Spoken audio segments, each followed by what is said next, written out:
চাপৰত আমি এটা thermal power project ইয়াতে কৰিব খুজিছোঁ আৰু যদি আমি থাৰ্মেল পাৱাৰ প্ৰজেক্ট কৰোঁ এই অঞ্চলৰ প্ৰায় 10,000তকৈও অধিক ল'ৰা ছোৱালীয়ে কামো পাব আৰু যথেষ্ট উদ্যোগীকৰণো হ'ব আৰু যদি প্ৰজেক্টটো আল্টিমেটলি হয় তেতিয়াহ'লে প্ৰায় 20,000 কোটি টকাৰ ব্যয় হ'ব।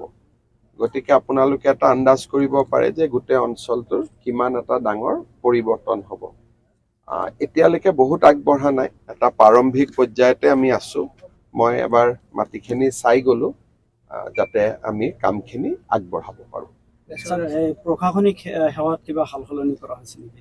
প্ৰশাসনিক সেৱা মানে প্ৰশাসনিক বিষয়ৰ কিবা মইতো নাজানো, একো মইতো শুনা নাই। 10খন সমজিলাক লৈ নতুনকৈ কিবা 10খন সমজিলা 15 আগষ্টৰ আগতে হ'ব। এইবাৰ আৰু 10খন সমজিলাত 15 আগষ্টত পতাকা উঠিব। তালিকাখন আছে, মোৰ ফটক কৰি মনত নাই, আপোনালোকে চাই ল'ব। আৰু কিবা নতুন কিবা পদক্ষেপ আৰু একেটা দিনটো আৰু পঞ্চায়তৰ ইলেকশ্যন গ'ল, গতিকে যিহেতু 78খন সমজিলাৰ কথা লাহে লাহে হৈ থাকিব। এটা এটা কাৰণ একেলগে কৰিবৰ কাৰণেতো আমাৰ ইমান বিষয়া নাই, গতিকে এটা এটাকৈ আমি কৰি গৈ আছো। প্ৰত্যেক বছৰে 5খন 6খন 10খন এনেকে। গতিকে পঞ্চায়ত নিৰ্বাচন লৈ কিমান অসুখী হ'বলগীয়াতো একো নাই। গোটেই অসমত চবফালে বিজেপিয়ে হৈ আছে, গতিকে আৰু অসুখী কি হ'ব? গতিকে আমি সুখী বুলিয়ে ক'ব লাগিব। আৰু নিৰ্বাচন কেতিয়া? ছেপ্টেম্বৰত। স্যাৰ, এই কংগ্ৰেছৰ আচলতে যিটো বিপৰ্যয়, এইটো মূল কাৰণ কি? চাওক, যোৱা 4 বছৰত আমাৰ চৰকাৰ আৰু কংগ্ৰেছৰ 15 বছৰ আপোনালোকে নিজেই যদি তুলনা কৰে তেতিয়াহ'লে বিপৰ্যয়ৰ কাৰণটোতো তাতেই ওলাই আছে। অসমখন কিমান অশান্ত আছিলে, আজি অসমত সকলো মানুহে সুন্দৰভাৱে আছে। গতিকে পাৰ্থক্যটো আপোনালোকে নিজেই দেখা পাইছে আৰু ৰাইজেতো এটাই বিচাৰে যে দেশখন শান্তিত থাকক, দেশখনৰ উন্নতি হওক, সকলো আগবাঢ়ি যাওক। কংগ্ৰেছ চৰকাৰ আহিলে দেশত কি অৱস্থা হ'ব এইটো সকলোৱে জানে। সেইকাৰণে আমাৰ গাঁৱৰ এজন হোজা মানুহো ৰাজনৈতিকভাৱে পৰিপক্ক, তেওঁলোকে পলিটিকেলি মেচিয়ৰ, কাক ভোট দিব লাগে তেওঁলোকে জানে আৰু সেইকাৰণে নিৰ্বাচনত আমি খুব ভাল কৰি জিকিছো। ৰেহাই পাব। মানুহৰ লগত আলোচনা কৰিয়ে কৰিম। কোনোবা জেগাত কবৰস্থান আছে, কোনোবা জেগাত মানুহ বহি আছে, তেওঁলোকক আমি বেলেগ জেগাত মাতি দিম। কাৰো লগত কাজিয়া পেচাল কৰি নহয়, পুনৰ সংস্থাপন দিয়া হ'ব। না না, ইয়াতে কিছুমান মানুহৰ ভিতৰত মাটি আছে, মেদি মাটি আছে, তেওঁলোকক আমি লেণ্ড একুইজিশ্যনৰ খৰচো দিব পাৰো, নহলে আন বিলাচী পাৰাটো আমাৰ মাটি থোৱা আছে তাতো বহাব পাৰো, নহলে ইয়াৰ কাষতো বহাব পাৰো। গতিকে কোনো মানুহক অশান্তি কৰা নহয়। আমি সুন্দৰভাৱে মানে ডিচিক মই কৈছো যে কাৰো ওপৰত অশান্তি কৰি নহয়, আলাপ আলোচনা কৰি ভিতৰত বেছি ঘৰ মানুহ নাই, যিখিনি আছে আমি জেগাই জেগাই বহাই দিম। আৰু এনেও এখন ভিজিআৰ আছিল, আচলতে বহিব নালাগিছিল।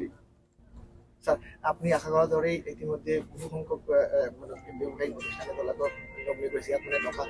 ইনভেষ্টমেণ্ট কৰিব বুলি কৈছে। আৰু মই এটাই কথা কওঁ যে ধুবুৰী জিলাত বিশেষকৈ চাপৰত এই যদি পাৱাৰ প্লান্ট আহে, জাগিৰোডত টাটাই যি আনিছে এইটো 27,000 কোটি টকা, চাপৰত যদি পাৱাৰ প্লেণ্ট আনে সেইটো হ'ব 20,000 কোটি টকা। তাৰমানে আপোনালোকে এটা আন্দাজ কৰিব পাৰে যে ইয়াত কিমান নিবনুৱা ল'ৰা ছোৱালীয়ে কনষ্ট্ৰাকশ্যন ফেজত 25,000 মানুহ লাগিব আৰু তাৰ পিছত চাকৰি হিচাপে 8-10,000 মানুহ। গতিকে গোটেই চাপৰখনৰ এটা ডাঙৰ পৰিৱৰ্তন হৈ যাব আৰু সেইকাৰণে মই ভাবিম যে ৰাইজে সকলোৱে সহযোগিতাও কৰিব লাগে আৰু চৰকাৰক সহায় কৰিব লাগে। যেনেকে জাগিৰোডত আমাক সকলোৱে সহায় কৰিলে, ইয়াতো সহায় কৰিব লাগে, ধুনীয়াকৈ যাতে আমি আগবাঢ়িব পাৰো। প্ৰাক্তন সাংসদ আব্দুল খালেক ডাঙৰীয়া যোৱাকালি মন্তব্য কৰিছে যে হিন্দু বেল্টক লৈ যদি ৰাজনীতি নকৰে তেনেহলে কংগ্ৰেছে।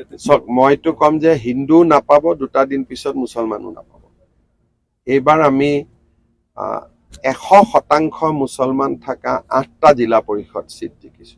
100 বুলি ক'লে ধৰক 90 বুলি ক'ব পাৰে, 100 বুলিয়ে কৈছো। তেনেকুৱা জিলা পৰিষদ আমি 8টা জিকিছো। গতিকে না হিন্দু থাকিব, না মুছলমান থাকিব, না খ্ৰীষ্টিয়ান থাকিব, কাৰণ সকলোৱে কাম বিচাৰে। সকলোৱে জানে যে কংগ্ৰেছে বিধানসভাত ধমকি দি থাকে অৰুণোদয় বন্ধ কৰিব লাগে, এতিয়া কোনে বিচাৰে যে নিজৰ অৰুণোদয়টো বন্ধ হৈ যাওক? সি হিন্দুৱেও নিবিচাৰে, মুছলমানেও নিবিচাৰে। গতিকে এতিয়া যি দেখিছে সেইটোতো জাষ্ট আৰম্ভণি। বিধানসভা ইলেকশ্যনতো চুনামি হৈ যাব। যোনে তোনে নাভাবা জেগাতো বিজেপিৰ পদুম ফুলিব। বিটিআৰত আমি আজি আমাৰ গধূলি মিটিং আছে, কিন্তু আমি অকলে খেলিম। কিন্তু আমি যিমান চিটত আমি পাৰো সিমান চিটতহে খেলিম। আমি য'তে ত'তে নেখেলো। য'ত আমাৰ শক্তি নাই তাতে আমি নেখেলো। গতিকে যিমান চিটত আমাৰ শক্তি আছে সিমান চিটত আমি প্ৰতিদ্বন্দ্বিতা কৰিম। গতিকে যোৱাবাৰ আমি 25টাত কৰিছিলো, এইবাৰ কিমান কৰো আমি চাই লওঁ। গৌৰৱ গগৈৰ যিটো ইছ্যু পাকিস্তানৰ 10 ছেপ্টেম্বৰত মই দি দিম আৰু এইটো আলোচনা কৰি থাকি লাভ নাই, কাৰণ অলৰেডি বহুতখিনি এই বিষয়ে কোৱা হৈছে। এতিয়া মানুহক প্ৰমাণটো লাগে।